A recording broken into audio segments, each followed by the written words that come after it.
వాళ్ళందరినీ తీర్చిదిద్దగలిగేది గురువు మాత్రమే.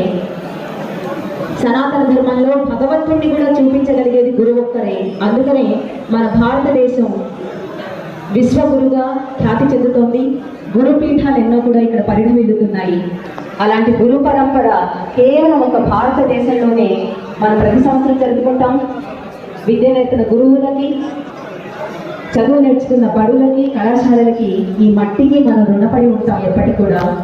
విద్య అన్నది లేకపోతే, జ్ఞానకాంతి అన్నది లేకపోతే ఎంత ఆర్జించినా, ఎంత స్థాయిలో ఉన్నప్పుడు అది వృధానే.